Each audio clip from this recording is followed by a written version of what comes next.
नमस्कार, आप देख रहे हैं स्पेशल रिपोर्ट और आपके साथ में विजेंद्र सोलंकी। क्या खाड़ी देश गल्फ वॉर की तरफ बढ़ रहे हैं या फिर मिडिल ईस्ट में शिया सुन्नी जंग शुरू हो रही है? और क्या इसके पीछे की वजह इजराइल है या फिर इजराइल का आक्रमण मिडिल ईस्ट में दुश्मन मुस्लिम देशों को एक साथ लेकर आ जाएगा?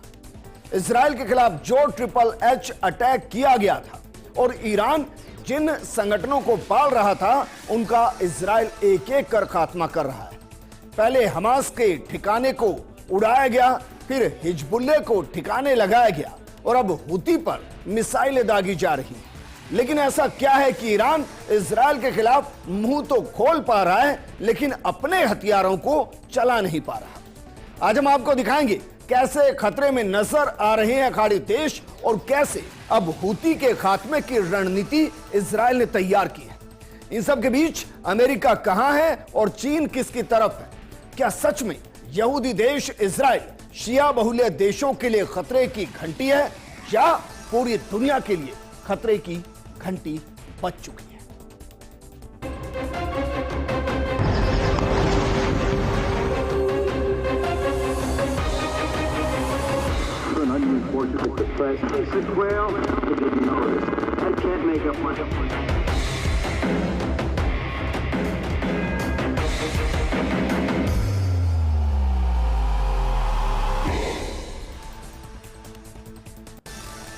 सबसे पहले आपको बताते हैं कि आईडीएफ वर्सेस ट्रिपल एच के बीच जो जंग शुरू हुई वो कहां तक पहुंच चुकी है, क्योंकि आईडीएफ का मतलब इजराइल डिफेंस फोर्स और ट्रिपल एच का मतलब क्या है जरा देखिए।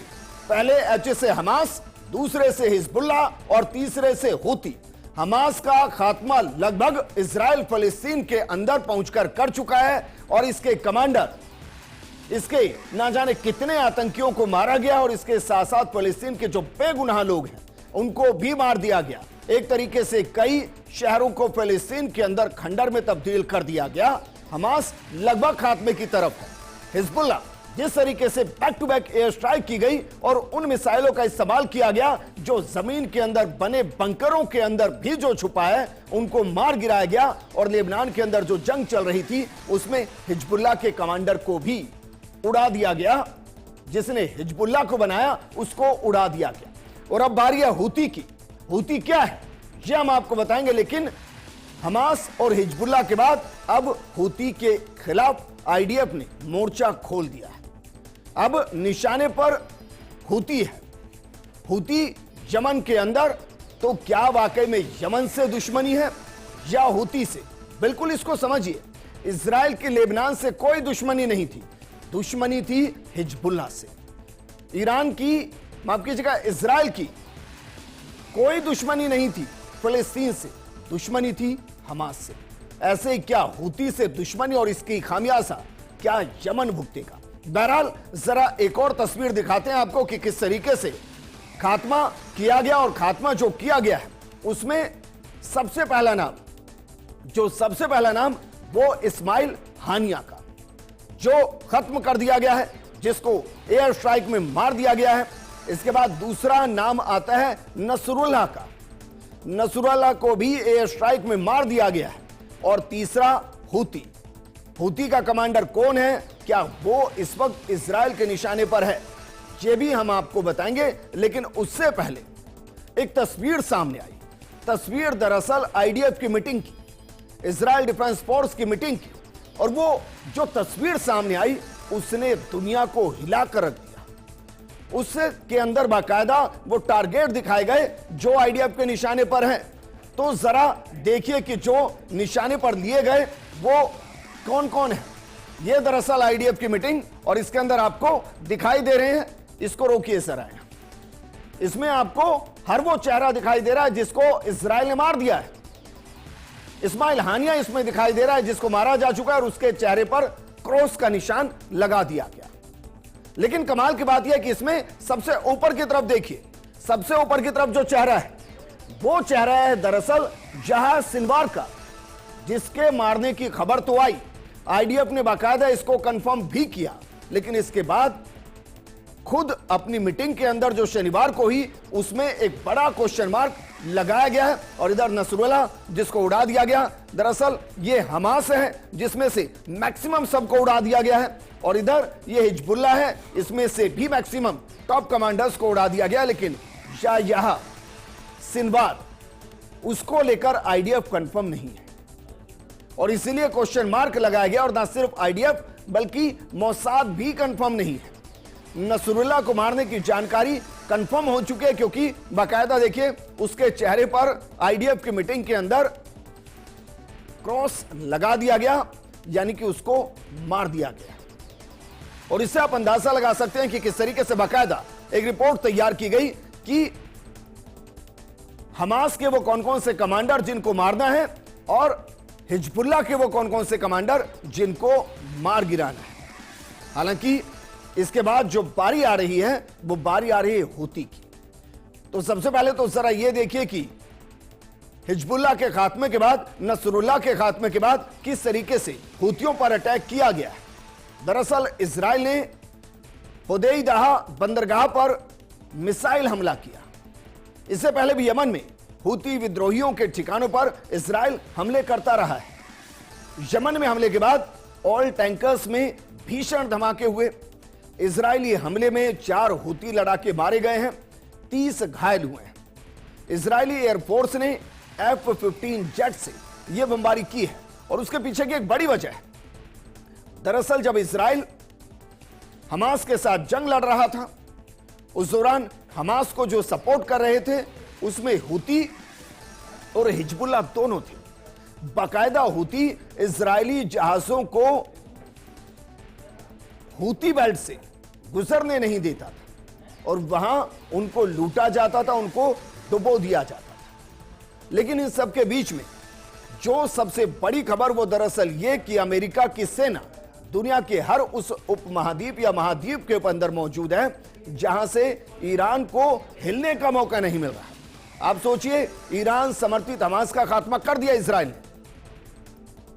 ईरान देखता रह गया। ईरान के अंदर बैठे आतंकी को उड़ा दिया गया, ईरान देखता रह गया। ईरान समर्थित हिजबुल्लाह को उड़ा दिया गया, ईरान देखता रह गया। और अब ईरान समर्थित हूती के ऊपर एयर स्ट्राइक की गई है, ईरान अभी भी चुप है। उसके पीछे की वजह है अमेरिका, क्योंकि अमेरिका की सेना ने दुनिया के हर महाद्वीप के अंदर अपनी मिलिट्री बेस बना दी है। अमेरिका की सेना दुनिया के हर महाद्वीप में मौजूद है। अमेरिका ने मिडिल ईस्ट के साथ साथ साउथ एशिया में भी अपनी सेना बढ़ा दी और इस समय अमेरिका के आप अंदाजा लगा सकते हैं 80 देशों में करीब 750 सैन्य अड्डे हैं। इन देशों में सबसे ज्यादा 120 मिलिट्री बेस जापान के अंदर है। इसके अलावा अमेरिका के सैन्य अड्डे तुर्की और जिबूती के अंदर भी मौजूद हैं। बहरहाल इससे क्या कनेक्शन है ये हम आपको समझाएंगे, क्योंकि खाड़ी देश जब मिडिल ईस्ट की बात आती है तो लगता है कि मुस्लिम बाहुल्य देश हैं, लेकिन वो मुस्लिम बाहुल्य देश कैसे शिया और सुन्नी के बीच में बटे हुए हैं और इन बटे हुए देशों के बीच में कैसे अमेरिका ने अपने अड्डों को स्थापित किया है ये भी हम आपको बताएंगे। लेकिन उससे पहले जरा देखिए सैन्य अड्डों की शुरुआत कहां से हुई, कैसे हुई। दरअसल अमेरिका के सैन्य अड्डों की शुरुआत 1940 के दशक में हुई थी। अमेरिका ने 1951 में पहला साई बेस रियाद में स्थापित किया था। इस बेस की स्थापना कोरिया युद्ध के बाद की गई थी। आज तक ये अमेरिका और सऊदी अरब के बीच राजनीतिक रिश्तों का प्रतीक है। आज के समय में सऊदी में अमेरिका के प्रमुख बेसों में अल उदीद एयर बेस और प्रिंस सुल्तान एयर बेस शामिल है। यह जानकारी हमने आपको इसलिए दी क्योंकि सऊदी अरब और ईरान दोनों एक दूसरे के कट्टर दुश्मन हैं। ईरान जहां शिया बाहुल्य है वहीं सऊदी अरब सुन्नी बाहुल्य है।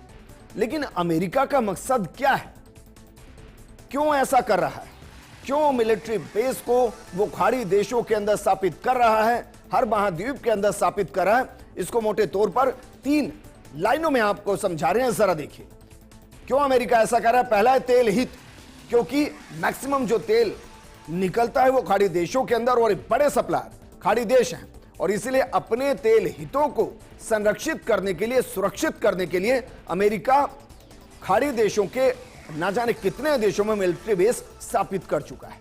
दूसरा है इजराइल का समर्थन, क्योंकि इजराइल अमेरिकी समर्थक देश है और बाकायदा इजराइल बहुत कुछ वो करता है जो अमेरिका कहता है। और यह कोई अतिशयोक्ति नहीं कि अमेरिका के कहने पर ही इजराइल हमास, हिजबुल्लाह और हूती का खात्मा कर रहा हो, क्योंकि हूती ने अमेरिकन कई जहाजों को भी टारगेट किया है। इसके अलावा ईरान आतंकवाद को रोकना, ईरान समर्थित आतंकवाद को रोकना इसका बड़ा मकसद हो सकता है। लेकिन शिया सुन्नी देश और अमेरिकी बेस ये कैसे एक दूसरे से कनेक्ट हैं, ये भी हम आपको समझाते हैं। जरा इसको भी समझिए, उसके बाद आगे जानकारी हम आपको देंगे। दरअसल ये आप देख रहे हैं जो, यही एक तरीके से आप इसको खाड़ी देश कह सकते हैं। इन खाड़ी देशों में ईरान वर्सेस ऑल है क्या, इसको समझने की कोशिश कीजिए, क्योंकि अमेरिकी मिलिट्री बेस कहां कहां मौजूद हैं गिनते जाइए। तुर्की के अंदर अमेरिकी मिलिट्री बेस मौजूद है। इसके अलावा जॉर्डन में मौजूद है, मिस्र में मौजूद है, सूडान में मौजूद है, सऊदी अरब के अंदर 2 मिलिट्री बेस मौजूद है। इसके अलावा कतर में मौजूद है, इराक में है, सीरिया में है, कुवैत के अंदर है, बहरीन में है, यूएई में है। अब जरा सोचिए बचा क्या। ईरान इस पूरे खाड़ी देशों के गुट के अंदर अलग थलग नजर आता है, क्योंकि जो जंग यहां दिखाई देती है दोनों के बीच में, वो जंग दरअसल नजर आती है ईरान वर्सेस सऊदी अरब। और यहां जंग एक दौर में काफी तेज भी हुई। कब तेज हुई? जब दोनों के बीच की जंग यमन को लेकर नजर आई। दरअसल यमन जो सुन्नी बाहुल्य है, लेकिन वहां शियाओं की संख्या भी 37% के आसपास, और शियाओं को जिस तरीके से ईरान ने समर्थन दिया, उसके बाद वहां हूती का जन्म हुआ, उस संगठन का जन्म हुआ जिसने आज की तारीख में पूरे यमन को कंट्रोल किया हुआ है। और जो सैन्य सामग्री, जो हथियार हूती को मिलते हैं, वो बाकायदा ईरान से मिलते हैं। ऐसे में वर्तमान स्थिति में, हालांकि 2 महीने पहले इजराइल के खिलाफ एक तरीके से जो वॉर चल रहा था सऊदी अरब और ईरान के बीच, वहां दोनों नेताओं ने हाथ मिलाया, इजराइल के खिलाफ एक जंग की शुरुआत में समर्थन देने की बात की। लेकिन फिलहाल ऐसा दिखाई नहीं दे रहा है, और इसलिए दिखाई नहीं दे रहा क्योंकि यमन के अंदर जो हूती हैं वो तेजी से अपना कंट्रोल कर रहे हैं। और इसीलिए ये जो बेल्ट है, ये जो बेल्ट है, यहां से जब इधर की तरफ आएंगे तो इजराइल आपको नजर आएगा। तो इजराइल जब बाकायदा हमास से लड़ रहा था, तो यहां पर जो हथियार सप्लायर जहाज से, उनको हूतियों ने लूटा, उनको पानी में डुबोया, उन पर अटैक किया। और इसलिए अब इजराइल जो शुरू कर रहा है वो जंग हूती के खिलाफ। और इसमें ईरान कुछ क्यों नहीं कर पा रहा? क्योंकि ईरान के इर्द गिर्द जितने भी देश हैं, यहां हर जगह अमेरिका का कंट्रोल है। और इस कंट्रोल की वजह से अगर ईरान इजराइल पर अटैक करता है, तो फिर ईरान पर अटैक करने के लिए इतने देशों के अंदर अमेरिका का मिलिट्री बेस है जहां से उस पर अटैक होगा। इसके अलावा जब आप इस मैप पर ऊपर की तरफ जाएंगे तो आपको यूक्रेन नजर आएगा, और यूक्रेन से लगते हुए नाटो देश नजर आएंगे।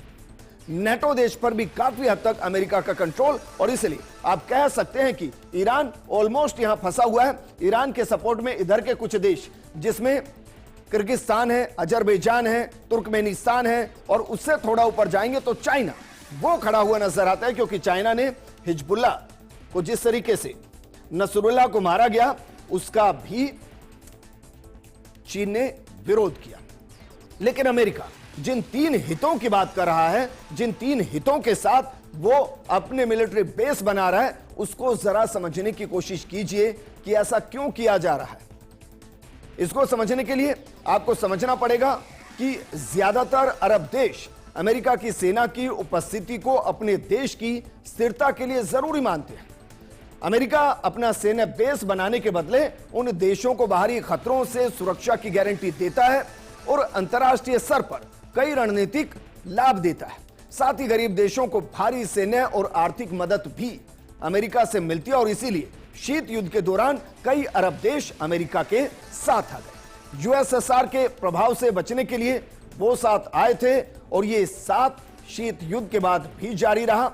इसके अलावा ईरान के बढ़ते खतरों की वजह से भी सऊदी और यूएई अमेरिकी सेना पर निर्भरता दिखा रहे हैं, क्योंकि ईरान जिस तरीके से हिजबुल्लाह को पोषित कर रहा था, हमास को पोषित कर रहा था, हूती को पोषित कर रहा है, उससे सऊदी अरब, यूएई, इसके अलावा अगर बाकी देशों की बात करें तो वो देश भी, चाहे वो मिस्र हो, सूडान हो, कतर हो, इराक हो, जॉर्डन हो, सीरिया हो, तुर्की हो, वो अपने आप को इनसिक्योर महसूस कर रहे थे, क्योंकि ईरान मुस्लिम राष्ट्रों का खलीफा बनना चाहता है और इसलिए उसने सब कुछ किया।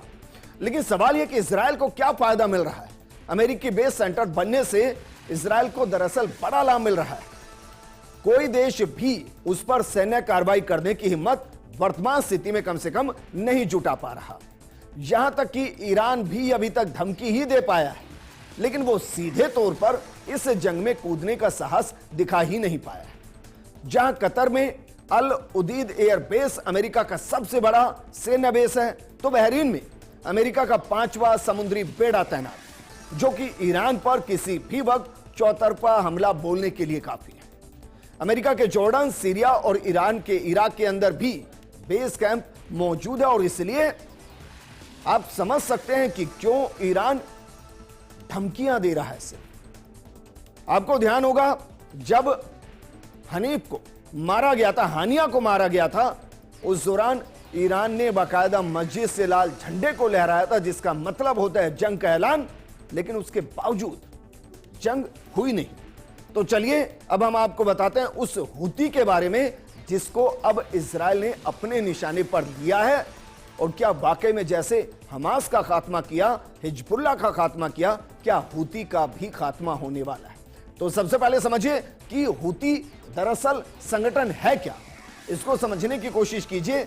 ये हूती उर्फ अंसारुल्लाह, अंसारुल्लाह मतलब ईश्वर में जो विश्वास, अल्लाह में जो विश्वास रखते हैं, वो चीफ है इसका हुसैन बदरुद्दीन अल हूती और उसी के नाम पर इस संगठन को हूती कहा जाता है। इसकी स्थापना 1990 में की गई थी। 90 के बाद बहुत तेजी से संगठन आगे बढ़ा, ईरान से इसको समर्थन मिला और एक दौर ऐसा भी आया कि यमन के अंदर सुन्नी बाहुल्य कंट्री के अंदर जो वहां की सरकार थी उसको इन्होंने उखाड़ फेंका।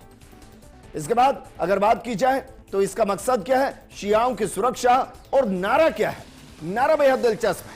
हूती का जो नारा है उस नारे को पढ़िए, अल्लाह महान है, अमेरिका और इजराइल की मौत, यहूदियों को श्राप और इस्लाम की विजय। यह दरअसल इनका नारा है और इस नारे के अंदर ही स्पष्ट है कि इजराइल की बर्बादी की पटकथा ये लिखना चाहता है। लेकिन जैसे हमास के साथ हुआ, जैसे हिजबुल्लाह के साथ हुआ, क्या हूती भी इजराइल और अमेरिका के खिलाफ जिस जंग को लड़ना जा रहा है, क्या वो भी खात्मे की तरफ आएगा? क्योंकि ईरान ना तो हमास के साथ नजर आया, ना हिजबुल्लाह के साथ नजर आया, और जिस परिस्थिति के अंदर ईरान फंसा हुआ है, बहुत ज्यादा दिलचस्पी वो हूती को बचाकर संकट अपने ऊपर लेने में नजर नहीं आए।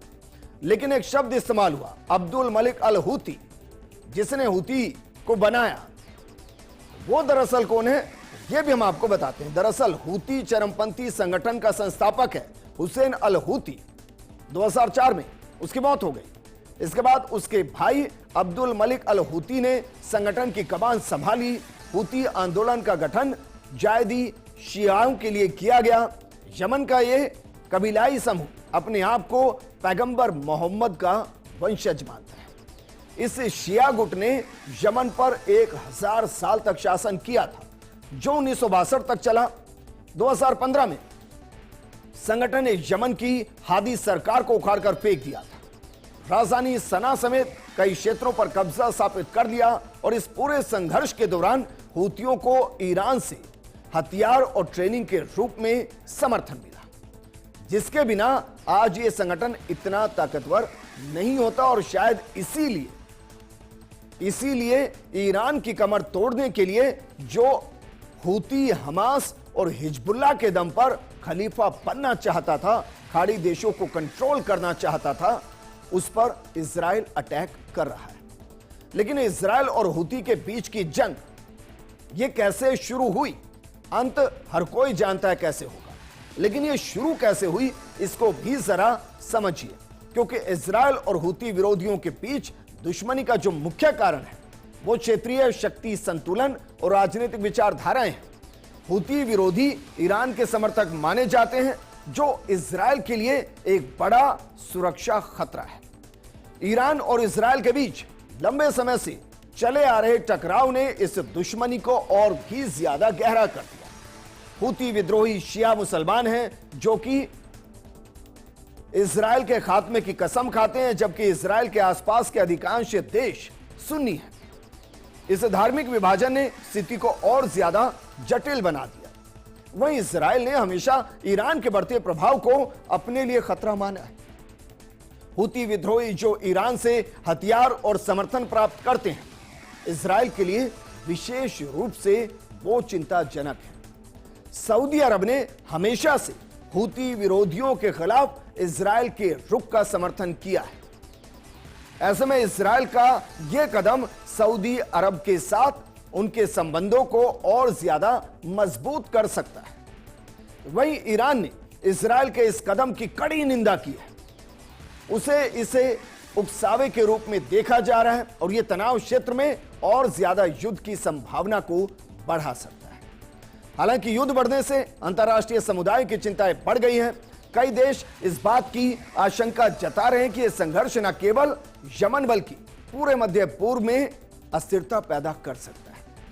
हालांकि सवाल यहां यह भी है, क्या वाकई में यमन की जो ऑफिशियल सेना है, क्या वो हूती के बचाव में उतरेगी या फिर वो हूती पर इजरायल के अटैक को बर्दाश्त करेगी? इसको भी समझने की जरूरत, क्योंकि वहां एक गुट ऐसा है जो सुन्नी बाहुल्य है और जो हूती का खात्मा चाहता है। और इसीलिए जब इजरायल से एयर के जरिए अटैक होगा तो यमन की जो डिफेंस है वो शायद उसको कंट्रोल ना करे, उसका प्रतिकार ना करे। और इसीलिए एक एक करके हूती पर जो अटैक किए गए, हूती के ठिकानों पर जो अटैक किए गए, 4 जो हूती के आतंकियों को मारा गया, 30 से ज्यादा जो घायल हुए, मुमकिन है कि जल्द और अटैक हो सकते हैं। इसमें देखना दिलचस्प यह भी है कि हो सकता है यमन के अंदर के ही इनपुट इजरायल को दिए जाए और उसके बाद उन बॉम्ब का इस्तेमाल किया जाए जो बंकर के अंदर छिपे लोगों को भी, आतंकियों को भी 10 फुट गहरे अंदर तक घुसकर मार सके, जैसे नसरुल्लाह को मारा गया। लेकिन क्या इजरायल वर्सेस ईरान की यह जंग गल्फ वॉर में तब्दील हो सकती है?